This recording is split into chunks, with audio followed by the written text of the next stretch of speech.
Bienvenidos a Opinión Pública. Esta noche les tenemos datos en la coyuntura, en lo actual, acerca de las expectativas de la economía estadounidense, un tema que como mexicanos es de primera importancia, nos importa de manera fundamental. Las tasas de crecimiento en Estados Unidos determinan en buena medida lo que pasa en México. En lo que se refiere a dato de actualidad para América Latina, una encuesta publicada recientemente, el Latinobarómetro, 18 países en perspectiva. ¿Cuáles son las expectativas de la democracia? Viviana. Gracias, Paco. Muy buenas tardes. Me da mucho gusto que nos esté sintonizando. El día de hoy vamos a ver, hay estados que están mejor evaluados por la opinión pública de la Comisión Nacional de Derechos Humanos. ¿Quieres saber cuáles son? Para eso platicamos con el doctor José Luis Soberanes. Y finalmente, en lo que se refiere a política de salud, tenemos una iniciativa de ley que se acaba de aprobar recientemente. Ha sido el tema de esta semana, qué es lo que pasa con los fumadores, cómo se van a legislar los espacios libres de humo. Creemos que es una iniciativa positiva, pero que sin duda afecta a una industria fundamental, la industria del tabaco. Y también vamos a platicar aquí sobre el mercado, qué es anunciarse durante el fútbol. Esto y más aquí en Opinión Pública. Comenzamos.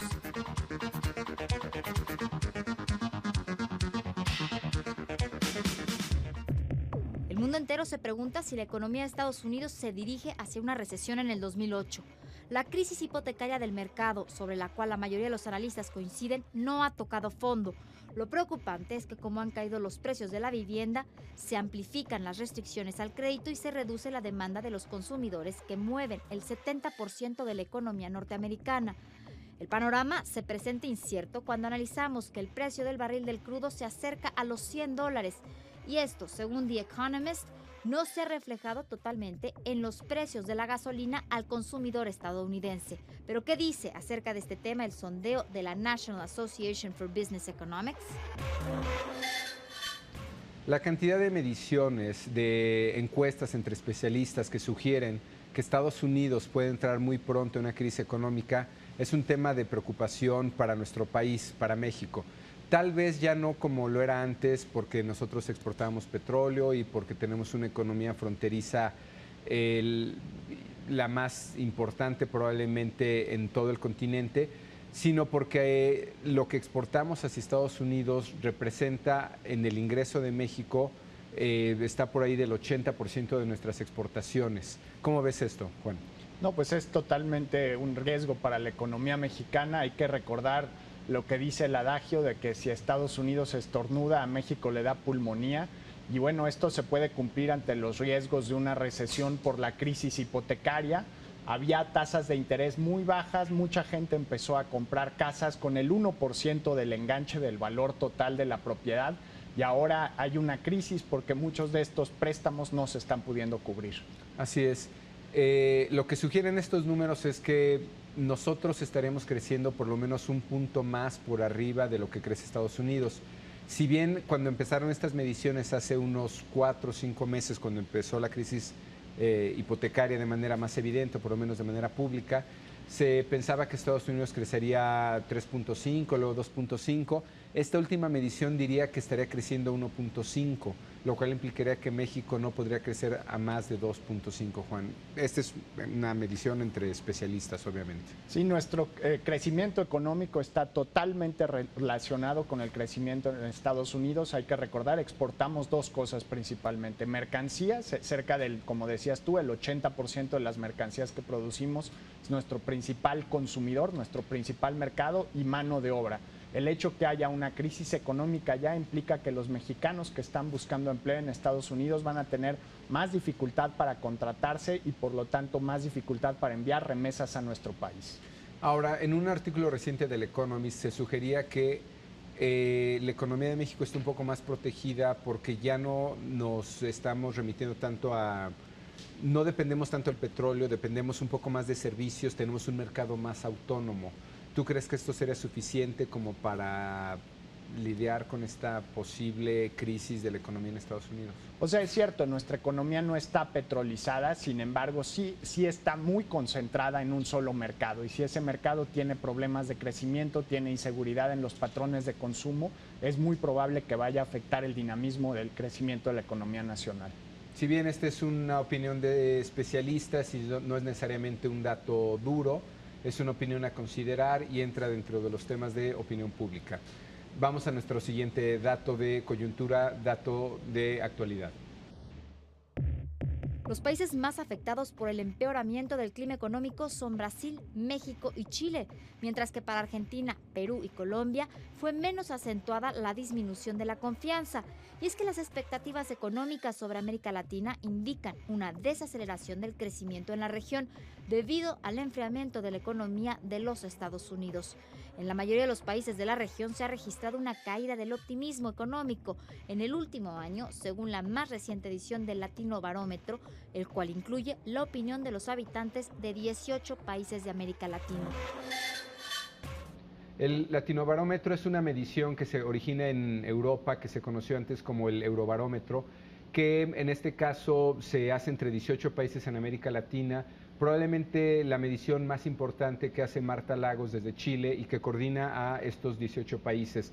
No es exhaustiva, no es comprensiva, pero nos da una buena idea de lo que está pasando en nuestro continente. Lo que reporta esta medición puede ser de preocupación en términos de que los latinoamericanos estamos perdiendo confianza en lo que son nuestras instituciones democráticas. En alguna parte reporta que se concibe América Latina como una plutocracia, es decir, que el gobierno beneficia a los más poderosos. Por otro lado, que hay menos expectativas positivas en un sistema democrático. ¿Cómo ves estos datos, Juan? Pues bastante preocupantes, Paco, porque ¿qué nos están indicando? Que la mayoría de la población en América Latina está insatisfecha con el desempeño económico y con el desempeño económico de los gobiernos democráticos.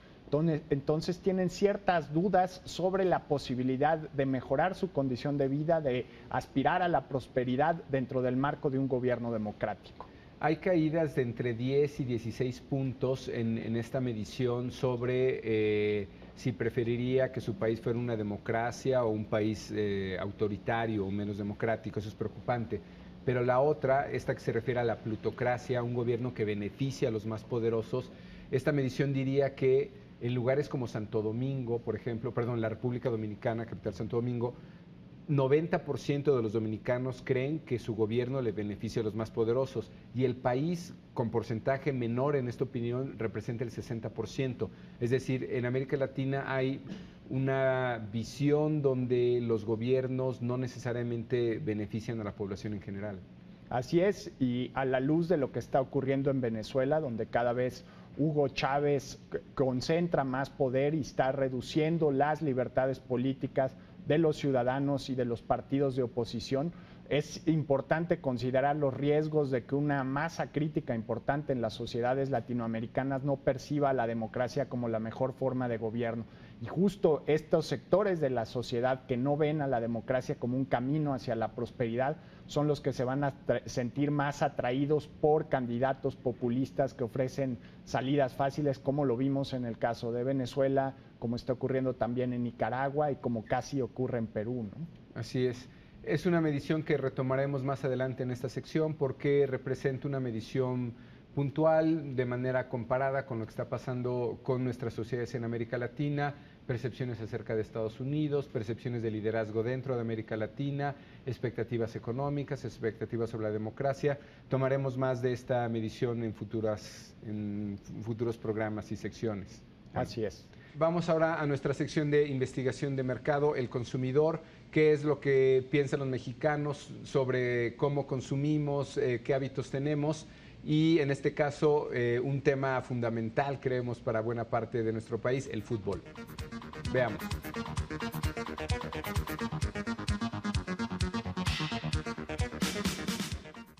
Como todas las semanas, aquí en La Tendencia les presentamos estudios de mercado para que usted conozca los distintos nichos donde se puede anunciar y dónde le funciona. El fútbol es nuestro tema de hoy y nuevamente está con nosotros Eduardo de León. Eduardo, buenas noches. Buenas noches. ¿Qué nos vas a presentar? Vamos a continuar con el tema del fútbol, pero concretamente ¿qué? Mira, vamos a, recapitulando lo que vimos la semana pasada, vamos a presentar algunos hallazgos de un estudio sindicado del fútbol que hicimos desde el punto de vista sociocultural que va enfocado a las marcas que se anuncian en el fútbol o que se quieren anunciar al fútbol. Para estas marcas es muy importante entender qué es lo que sucede con el fan, qué es lo que sucede con el consumidor aficionado para poder desarrollar estrategias mucho más efectivas. Bueno, vamos a ver el video, regresamos.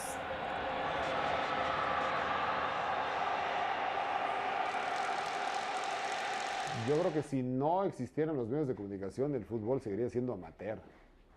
Porque el fútbol de lo que menos vive hoy en día es de lo que antes vivía casi por completo, que son las entradas de la gente que paga un boleto para ir al estadio. Se dan cuenta de que el jugador, además de que vale lo que despliega su talento, también desplaza en imagen. Entonces ahí se hace una sinergia muy interesante porque se dan cuenta de que la gente va no solo por ver el juego, sino por ver a la estrella. Y luego por ponerse lo que se ponga la estrella. Y por seguir a la estrella en todo lo que es la mercadotecnia. Y entonces las marcas se enganchan. Y ahí te das cuenta de que lo empiezan a tomar en serio cuando empieza a haber una línea de productos alrededor y específicamente para el fútbol. Sí, seguramente que poner una gran tienda de autos, una gran cadena de autoservicios sería más rentable que un equipo de fútbol, pero el fútbol tiene connotaciones sociales, tiene connotaciones también culturales, tiene connotaciones de que el directivo se convierte en celebridad. El fútbol está secuestrado por derechos de televisión, por los patrocinadores mandan. Cuando tú quieres ver un partido de fútbol, la pantalla está totalmente sucia. Sucia me refiero a que cada 30 segundos hay un cintillo, te parten la pantalla, te anuncian que va a haber otro evento. Entiendo que tienen que recuperar lo que invierten, pero no sabría decirte en qué punto se disparó y entonces ahora es lo más caro de este mundo. Siendo el deporte más sencillo, más simple, más accesible para que todo el mundo lo pueda jugar con una pelota de trapo, resulta que hay un nivel de fútbol que es lo más caro de este mundo, que ya no se puede acceder a. A tal grado es una industria rentable el fútbol que te das cuenta que todos se quieren ligar con el fútbol. Una de las cosas que a mí me ha parecido súper chancla y ofensivo es que dentro de una transmisión haya un tiro libre, ¿no? Y en esta tecnología que te marca la televisión, te encuentres que Nieto, el candidato a gobernador del Estado de México, se anuncia. Entonces no sabes quién va a tirar el tiro libre, si Nieto, si el penalti fue cortesía de Montiel, porque se han dado cuenta que el fútbol es un punto de convergencia en la atención de todo el mundo. Entonces todo el mundo quiere entrarle a esa industria, quiere tener presencia, participación en lo que sea. El mantener el fútbol a través de los medios, que es la principal fuerza económica en la que se sustenta el fútbol, atenta contra su propia integridad, contra su propia esencia, contra la calidad del propio deporte espectáculo, pues me parece que es perverso, ¿no? Estás justificando cualquier acción como Maquiavelo, ¿no?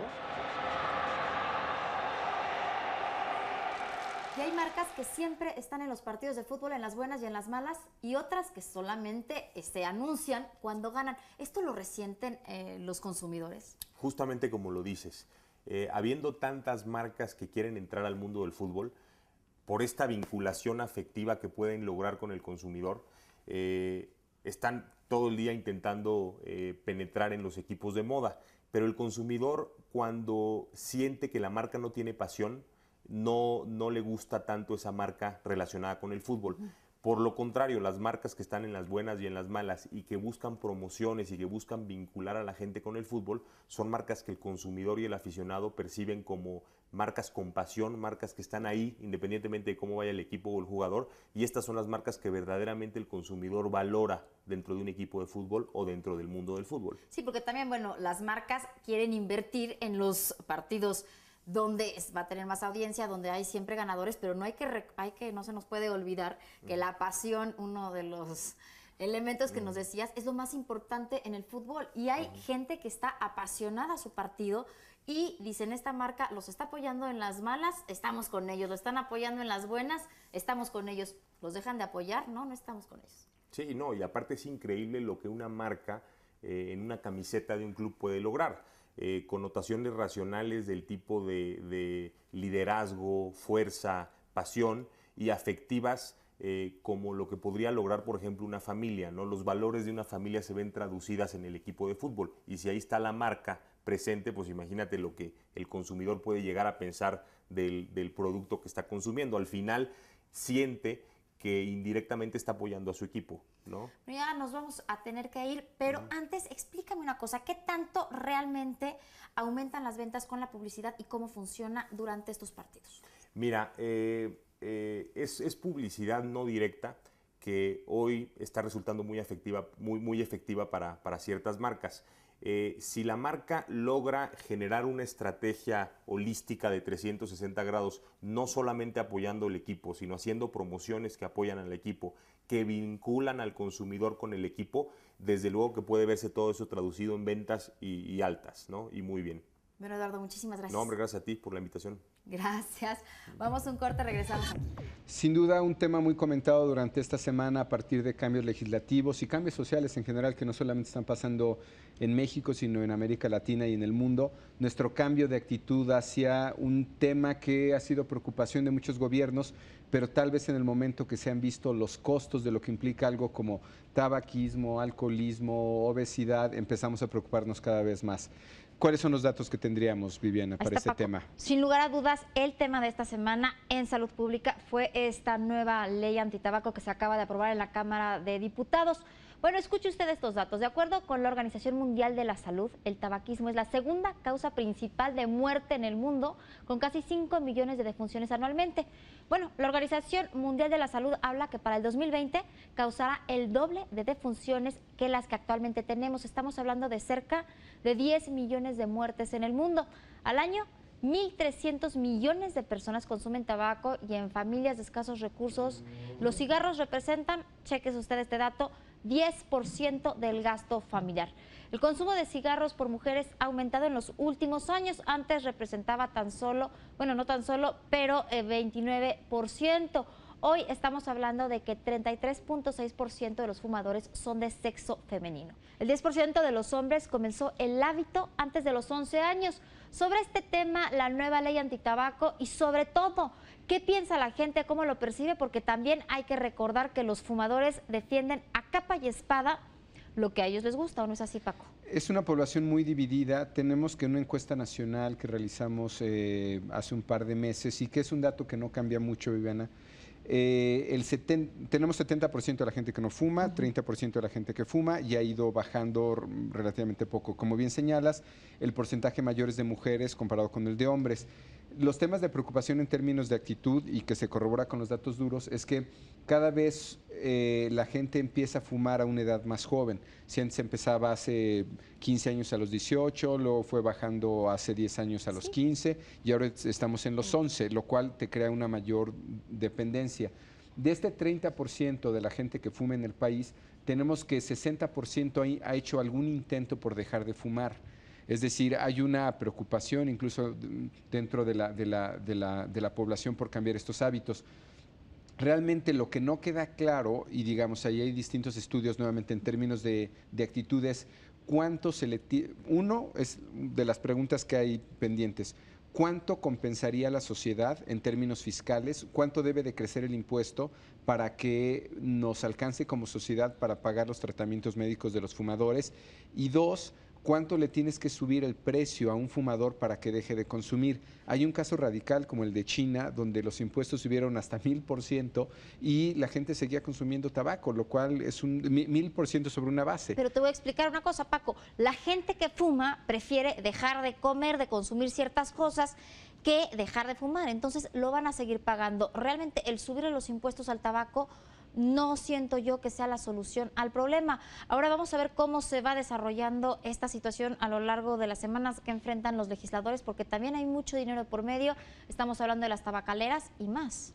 Así es, yo creo que los dos temas aquí en tensión es el tema de la libertad de la gente a disfrutar de alguna manera un placer que les parece a ellos, contra el costo que tiene esto, es decir, cuánto el Estado es responsable de esto, cuánto el fumador quiere disfrutar de esto aún sabiendo la consecuencia que tiene. Yo creo que no deja de haber aquí un tema de libertades contra uno de responsabilidad del Estado. Por eso el enfoque se me hace muy interesante, el de salud pública, una cosa preventiva. Antes de que creas que esto es algo disfrutable, como el tabaco, hay que prevenirlo y reducir el costo al Estado. Finalmente, si alguien tiene este número 0800 para decir que fuman en alguna fiesta, ¿te imaginas que llegue tu mujer o que llegue alguna amiga tuya y hable y diga, no, está aquí fumando mi pareja, vénganlo a sancionar?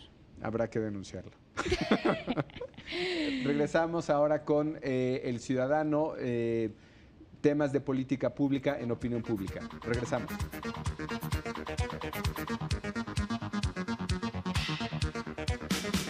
Doctor José Luis Soberanes, comisionado nacional de los derechos humanos, muchísimas gracias por recibir a las cámaras de Proyecto 40. Pues el agradecido soy yo. Doctor Soberanes, en un estudio hecho por Parametría se dice que el 55% de las personas le tienen mucha confianza a la comisión. Eso es un índice muy alto. Hay un 40% que dicen no tener tanta confianza en la comisión. ¿Por qué se da esto o por qué se arrojan estos resultados en esta encuesta? Bueno, yo creo que esto se debe fundamentalmente al trabajo. Tenemos ya 17 años de servicio de la sociedad mexicana y la sociedad pues, ha visto que somos una institución al servicio de la sociedad y contra el abuso del poder. Entonces, nuestro trabajo es el que respalda esta confianza. Hay estados, por ejemplo, en Nuevo León, que le dan un 79% de aprobación y confianza a la Comisión Nacional de Derechos Humanos. Baja California, 72%. Sinaloa le da el 71%. Es realmente un índice muy, muy alto. Y hay otros estados, por ejemplo, Aguascalientes le dan un 38%, el Estado de México un 36% y Michoacán un 37%.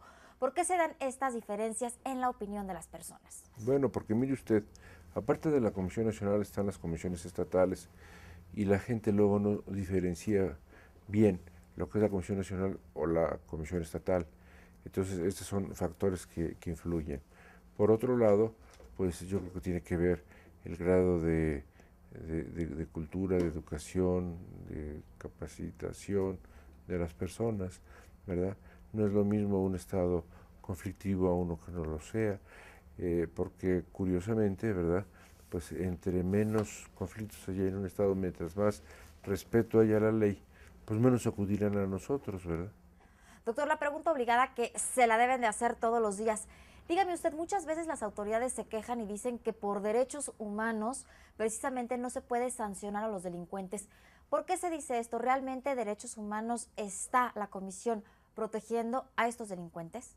No, mire usted, yo creo que esta es una mentira que algunos malos policías han sacado precisamente para justificar su incapacidad, para justificar precisamente la falta de resultados.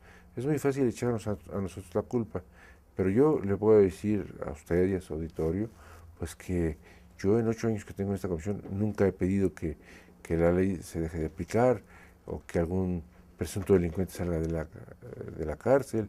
O sea, esta afirmación pues es un tópico que no tiene ningún sustento en la realidad. Doctor, usted ha declarado que el ejército mexicano muchas veces está atropellando los derechos humanos de las personas y que no debería ser el ejército, sino la policía, los que se encargaran de la seguridad del país. ¿Qué me puede decir usted al respecto?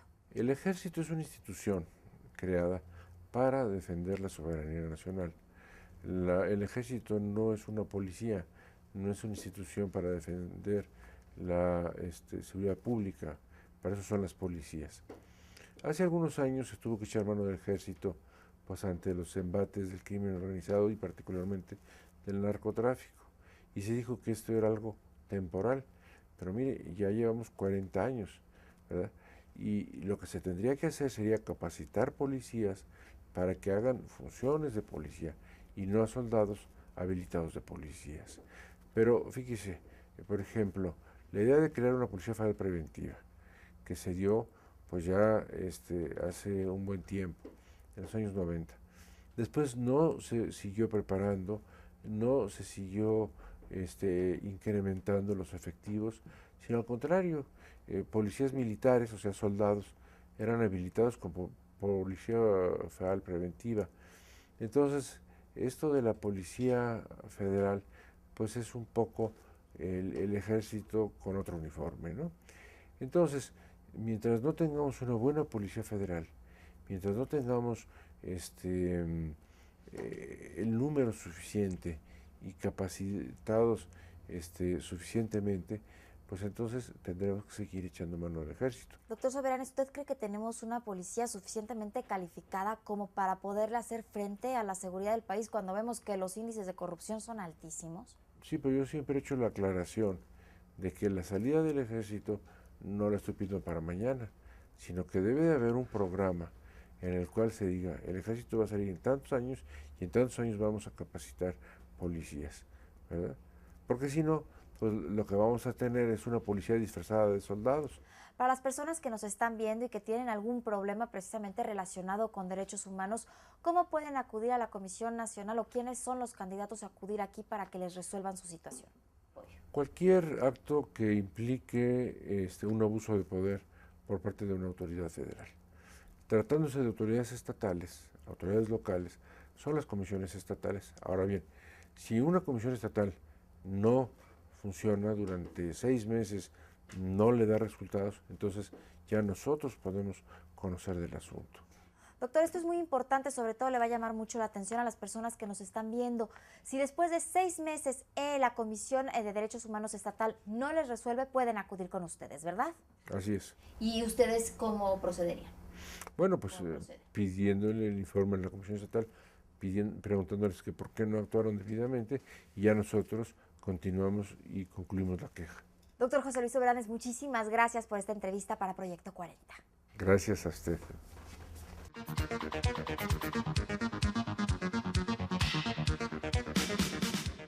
Esto fue Opinión Pública. Como habrán visto, en nuestro nuevo formato vamos a tener cada semana una sección que tiene que ver con temas de actualidad, sobre todo temas internacionales, temas de investigación de mercado, el consumidor, cómo compramos, cómo consumimos en México, una sección de política pública, cómo nos afecta como ciudadanos las medidas que se están tomando en diferentes lugares, diferentes gobiernos, legislaturas, municipios, ejecutivos, que finalmente son cosas que inciden sobre nuestra vida, y finalmente una sección de salud pública, qué es lo que pasa con temas que nos están afectando cada vez más y sobre las cuales lo que está pasando a nivel social cada vez va a ser más importante. Viviana. Muchísimas gracias por habernos acompañado. Esto fue Opinión Pública. Lo esperamos la próxima semana. Recuerde, domingo, 6 de la tarde, que descanse.